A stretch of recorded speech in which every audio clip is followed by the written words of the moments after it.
Despite having plenty of water, as you can see behind me, it was very difficult in the 1800s to find clean water in Paris, and one man solved that issue.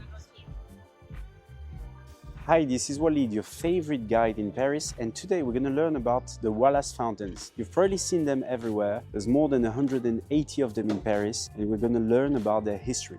In 1870, the situation in Paris was dire. France had just lost a war against Germany, and the Parisians had revolted into a revolution called La Commune.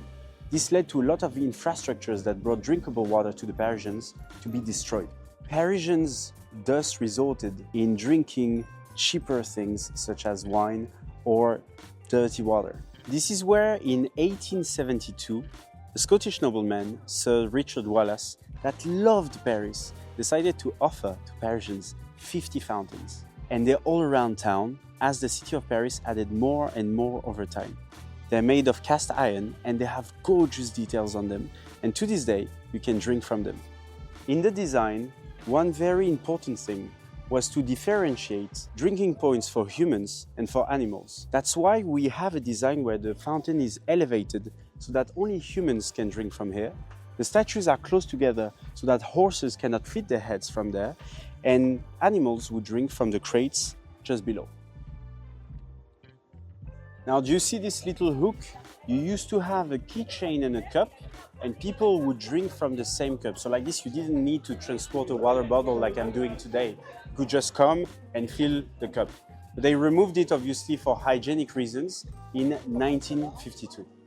The design of these fountains is supposed to remind us of the sea and of the antique. The sea is represented here by shells with pearls coming out of it. You have the trident and what looks like a fish or a dolphin, depending on your taste. And over here, you have beautiful cattails on the sides. You have 4 Caryatids here holding up the top of the fountain, and they are supposed to represent each a virtue: kindness, simplicity, charity, and sobriety.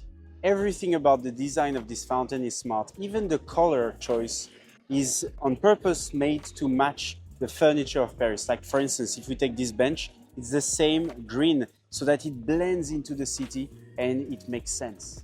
These used to run continuously up until a couple of years ago when the city of Paris decided to add a button so that no water is wasted.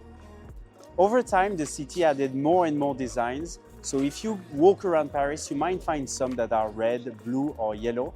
And these Wallace fountains are iconic for Parisians. And I think personally that's why we don't like to pay for water, because we have free water everywhere and it's excellent. So next time you're in Paris and you're thirsty, look for the Wallace fountains. Alors, unfortunately not all of them work, but don't worry, the city takes care of them quite often. And if you like this video, like, subscribe and follow us for more tips and history about Paris.